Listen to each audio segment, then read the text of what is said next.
আসসালামু আলাইকুম। আমরা আজকে চলে আসলাম কিশোরগঞ্জ ৪ আসনের ইটনামিটামন অষ্টগ্রাম উপজেলার অষ্টগ্রাম কাস্তুল ইউনিয়নের সভাপতি একরামুল হক সাব্বির চৌধুরীর সামনে। ভাই আসসালামু আলাইকুম, কেমন আছেন? হ্যাঁ, ওয়ালাইকুম আসসালাম ভাই। আলহামদুলিল্লাহ ভালো আছি। আমরা আপনার সাথে আজকে আলোচনা করব ইটনামিটামন অষ্টগ্রামের অষ্টগ্রাম উপজেলার কাস্তুল ইউনিয়নের নির্বাচনী প্রচারণা এবং নির্বাচনী অবস্থা সম্পর্কে। আপনি যদি একটু বলতেন যে আপনার ইউনিয়নে নির্বাচনী প্রচারণা দানের শীষ বা অ্যাডভোকেট ফজলুর রহমান কি পর্যায়ে আছে বা কি অবস্থা আপনার ইউনিয়নের সাধারণ মানুষের মধ্যে সংক্ষিপ্তভাবে বলবেন ভাই। ধন্যবাদ। মূলত কাস্তুল ইউনিয়নটার বিষয়ে যদি বলতে চাই, আমি কাস্তুল ইউনিয়নের বাসিন্দা। তো ফজলু ভাইয়ের কিছুদিন আগেও আমি যখন বাইরে আর কি, অর্থাৎ আমি আমেরিকাতে যখন থাকি, তখন এই আপনার প্রায় নিউজে ভাই বর্তমান অবস্থাটা একটু বলেন। হ্যাঁ, বর্তমান অবস্থা তো আল্লাহর রহমতে এখন নিজের এটা আমি নিজে কিভাবে বলবো, প্রশংসাটা নিজেরটা করা যায় না। আপনারা জেনে দেখবেন, এখানে কাস্তুল ইউনিয়ন, এটা হলো আমার মসজিদ জাম এলাকা। তো এখানে একটা ক্যান্ডিডেট আছেন অলরেডি, এই স্নেকবাগ ফুটবল মার্কা। তো উনি আবার বেশ একদিক দিয়ে জনপ্রিয়, তারপর একটা এখানে স্থানীয় একটা ফ্যামিলির মেয়ে, আমাদেরই একটা বোন। তাহলে আপনি বলতেছেন যে এখানকার অবস্থাটা স্বতন্ত্র প্রার্থী কাজী রেহা কবির সিগমা এবং অ্যাডভোকেট ফজলুর রহমানের মধ্যে একটা প্রতিদ্বন্দ্বিতা হবে। নো নো নো নেভার, প্রতিদ্বন্দ্বিতা হবে না। ওনাকে আমি সম্মান রেখে কথা বলতেছি। স্নিগ্ধা যেহেতু আমাদের ছোট বোন, এদিকে ফজলু ভাই কতটুকু আগে আছে? ফজলু ভাইয়ের তো মূলত এদিকে আমি তুলনা করতে পারতেছি না। এই কাস্তুল মসজিদ জাম টোটাল বাদশালা সহ আমাদের এই তিনটা ইয়েতে আপনার সর্বোচ্চ ভোট উনি, ওনারা কোনো প্রতিদ্বন্দ্বিতা কেউ নাই বললেই চলে। এটা দর্শক, আমরা ভাইয়ের কাছে জানতে পারলাম যে ফজলুর রহমান ভাই এই ইউনিয়নে সর্বোচ্চ ভোট পেয়ে দানের শীষ মার্কায় বিজয়ী হয়ে তারেক রহমানকে উপহার উনি দিবেন। আমরা আরেকটা বিষয় জানি যে উনি সুদূর আমেরিকা থেকে বাংলাদেশে কিন্তু এই নির্বাচনের জন্য চলে আসলো। ভাই যদি আপনার অবস্থানটা বলতেন যে আপনার পরিবার রেখে আসছেন, এই অনুভূতিটা যদি একটু বলতেন। Very good. হ্যাঁ, এই কথাটা আসলে অনেকটা মূল কথা আর কি। মানে বিশেষ করে আমি হচ্ছে আপনি রিসেন্ট, আমি মাত্র 2 বছর হয়েছে আমি গেছি। আমার বাচ্চা কাচ্চা তাদেরকে এখানে স্কুলে ভর্তি হয়েছে এসে। এর ভিতরে অর্থাৎ আমি আমি আমি আমেরিকাতে যাওয়ার 2 মাস পরেই ফ্যাসিস্ট সরকার বিদায় নিয়েছেন। তো সেক্ষেত্রে আমি এই 2 বছরে এখন লাস্টলি যখন এই ফজলুর রহমান সাহেব মনোনয়ন পাইলেন, তখন এই ফজলুর রহমান সাহেবের সঙ্গে আমার যোগাযোগ হয়। এই নির্বাচনের সময়টা জানতে পারি যে 12ই ফেব্রুয়ারি নির্বাচন এটা করে নিচ্ছে। এরকম এর মধ্যে দিয়ে বিগত 6 মাস আগে থেকেই আমরা ইউটিউব বা বিভিন্ন ফেসবুকে বা আমাদের এলাকার লোকজন, সাংবাদিক এদের সঙ্গে বেশ আলাপ আলোচনা আমাদের চলছিল। তখন তখন আমি তখন আমাকে ফজলুর রহমান সাহেব খুব আদর করতেন।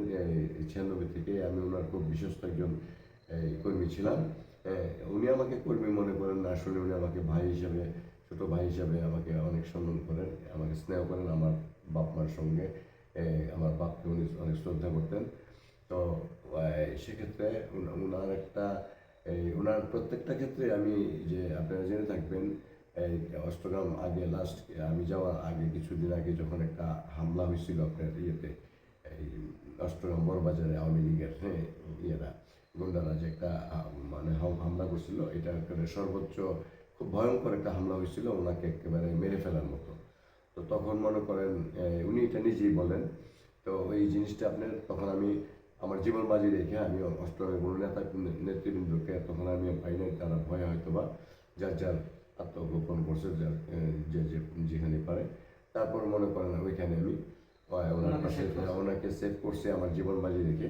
তা আমার একটা বিশ্বাস ছিল অষ্টগ্রামের মানুষ আমাকে কিছু করবে না, কিন্তু ওনাকে কিছু করতে গিয়ে তখন মনে করেন আমার হয়তো বা আমারও শরীরে কিছু আঘাত পড়ছে, কিন্তু কিছুই হয় নাই। যাক, ফজলু ভাইকে সেভ করার পর তো উনি ওই জিনিসটা, ওই কথাটা মনে রেখা প্রায়ই আপনার এই যে ফেসবুকে স্ট্যাটাস দিচ্ছে, প্লাস এই যে বক্তৃতাতে বিভিন্ন জায়গায় বলছেন। তো ওই কথাটার পরে আমি দেখে উনি যখন আমাকে বলছেন আমার তো নির্বাচন চলে আসছে সাব্বির, হ্যাঁ এখন তো কাশতলী ইউনিয়নের অবস্থা খুব একটা ভালো না, তুমি না এই সম্প্রীতি এবং ভালোবাসায় আপনি চলে আসছে। তখন আমি চিন্তা করছি আমার ফ্যামিলিকে, যখন আমি বলছি আমার বাচ্চা কাচ্চা তো ছাড়তে চায় না, ভাই বোনকেও অ্যালাউ করে নাই যে বাচ্চার যে রাজনীতি বড়, হ্যাঁ তখন আমি বলছি আপু আমি বুঝেই বলছি যে আজকে যেই লোকটার জন্য আমি রাজনীতির জন্য যাব, এই লোকটা এতই সৎ, হ্যাঁ আর উনি যেটা কথা বলেন সেটা উনি রাখেন। আর যেহেতু একটা জিনিস কনফার্ম হয়ে গেছিলাম যে আমরা প্রায় শুনছিলাম আল্লাহর উপর ভরসা রেখে যে তারেক জিয়া এবার সরকার গঠন করবেন ধানের শীষ মার্কায়, হ্যাঁ তো ওই জিনিসটা আমরা কনফার্ম হয়েছি মোটামুটি। দেন আর তারেক জিয়ার এই মনোনীয় প্রার্থী হচ্ছেন আমাদের এই ভাটির এই শার্দুল এই ফজলুর রহমান সাহেব। দর্শক আমরা জানতে পারলাম যে উনি ওনার আত্মত্যাগ এবং ওনার জীবনের একটা বাজি দেখে অ্যাডভোকেট ফজলুর রহমানকে রক্ষা করেছিলেন সেই ফ্যাসিস্ট আমলে, এবং তারই ধারাবাহিকতায় তার ভালোবাসা এবং সম্প্রীতি বন্ধনে তিনি শুধু আমেরিকা থেকে চলে আসলেন। আমরা এখন ভাইয়ের কাছে জানতে চাইব এই 3 উপজেলায় ধানের শীষ কতটুকু পরিমাণ ভোট পেয়ে বেশি পেয়ে তারেক রহমানকে আপনারা উপহার দিচ্ছেন? ফাঁকি ঠিক আছে, আপনি কথাটা আমি আসছি একটু একটু বলতেই হয়। তো ওই জিনিসটা আমি উনি যে কৃতজ্ঞ, উনি যে আমি নাই, উনি যে এত কৃতজ্ঞ যে আমার কথা তারপরে মনে রাখছে উনি, হ্যাঁ ইভেন ওনাকে আমি উনি মানুষকে ভালোবাসেন, এই সাধারণ মানুষকে মিটা মানুষকে এতই ভালোবাসেন যার ফলে উনি বারে বারে, হ্যাঁ উনি একটা বীর মুক্তিযোদ্ধা, উনি ন্যায়ের পক্ষে কথা বলতে যে হ্যাঁ ওনার জীবনে অনেক চড়াই উতরাই, অনেক অনেক মানে ত্যাগের দিকে অনেক মৃত্যুর মুখে উনি পড়েছেন। তো সেই ক্ষেত্রে ওনার কোনো এই দিক দিয়ে ওনার কোনো তুলনা নাই, হ্যাঁ কারণ তারপরে এই 80 বছর বয়সে সে এই মনোনয়ন পেয়ে আমাদের উপরে এই ভরসা করেছেন। আমার একটা জিনিসই কনফার্ম আমি ছিলাম, আমি 96 থেকে ওনাকে ব্যক্তিগতভাবে চিনি যে উনি যা বলেন সেটা রাখেন। তো এইবার যেহেতু আমি কনফার্ম হয়েছি যে তারেক জিয়ার দল ধানের শীষ মার্কায় উনি মনোনয়ন পেয়েছেন, সো আমাদের এই ভাগ্যের পরিবর্তন বুঝি ওনার মাধ্যমে হবে। কি পরিমাণ ভোট পেয়ে ইনশাল্লাহ আমি একটা কথা বলতে পারি, এখানে যে যেটাই বলুক, এখানে জামাতে আছে, এই স্বতন্ত্র আছে, হ্যাঁ কিন্তু যে যেটাই বলুক আমাদের ফজলু ভাই যদি কিছুদিন আগে অসুস্থ হয়েছেন, হ্যাঁ তবে সবই আল্লাহর ইচ্ছা, এখন ভালো আছেন, কিন্তু তারপরে ওনার জন্য যে নেতা সর্বোত্তম মানে প্রত্যেক জায়গায় তৃণমূল পর্যায়ে সর্বোচ্চ ভোট বলতে কি আমি বলি ভোট অন্তত 90% ভোট কাস্ট হবে, এটা আমি মানে বলতে পারি।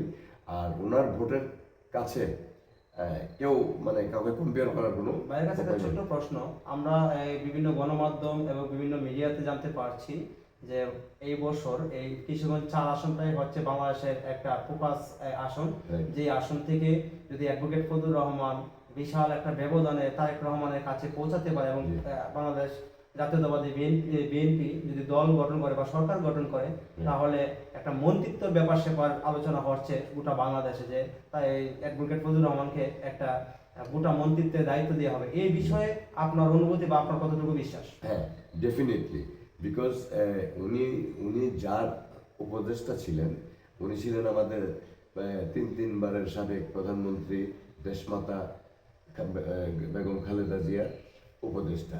আমার দেশমাতা খালেদা জিয়া যেরকম আপসীন নেত্রী ছিলেন, আমার এই ওনার উপদেষ্টা আমার ফজলু ভাইও উনিও আপনার আপসীন নেতা। তো সেক্ষেত্রে ওনার যেই যোগ্যতার ক্ষেত্রে শুধু ওই অষ্টগ্রামে উনি এই ভাটিতে উনি এমপি নির্বাচন করবেন সেটা না, বাংলাদেশের বিভিন্ন জায়গায় ওনাকে অনেক অফার করেছেন, ওইখান থেকে উনি এমপি নির্বাচিত হওয়ার যথেষ্ট সুযোগ ছিল। তারপর উনি ভাটির মানুষের টানে উনি এখানে এসছেন। আমার আশা হচ্ছে যে ওনার এই সুযোগটা কেবলই মাত্র ওনার দ্বারা সম্ভব হওয়ার সম্ভাবনাটা খুবই বেশি, কেননা উনি কাছের লোক না, শুধু অন্তত বাংলাদেশে ওনার মতো একটা ত্যাগী ওনার মতো একটা ত্যাগী লোক, একটা স্পষ্ট ভাষা, এত এত প্রতিবাদী, এত তীব্র প্রতিবাদী, আর উনি একজন বীর মুক্তিযোদ্ধা, হ্যাঁ, আর ওনার বয়স এরকম সবকিছু মিলিয়ে ওনার মানে একটা হিসাবে পাওয়া যায়। আমার হিসাবে, আমি ক্ষুদ্র মানুষ, এতটা রাজনীতি বুঝি না, তারপরে আমার মনে হচ্ছে যে উনি একটা মন্ত্রিত্ব পাবেন, ইনশাল্লাহ উনি পেতে পারেন। ধন্যবাদ একরামুল হক সাব্বির চৌধুরী ভাইকে। আমরা অনুষ্ঠানের প্রায় শেষ পর্যায়ে চলে আসলাম। আমরা ভাইয়ের সুস্থতা কামনা করছি এবং আশা করছি এই তৃণমূল পর্যায় থেকে একদম প্রত্যন্ত গ্রাম অঞ্চল থেকে অ্যাডভোকেট ফজলুর রহমান সাহেব মন্ত্রণালয়ের একটা দায়িত্ব পাবেন, সেই আশাবাদ রেখে আজকের অনুষ্ঠান এখানে শেষ করছি। আসসালামু আলাইকুম। আপনি ভালো থাকবেন।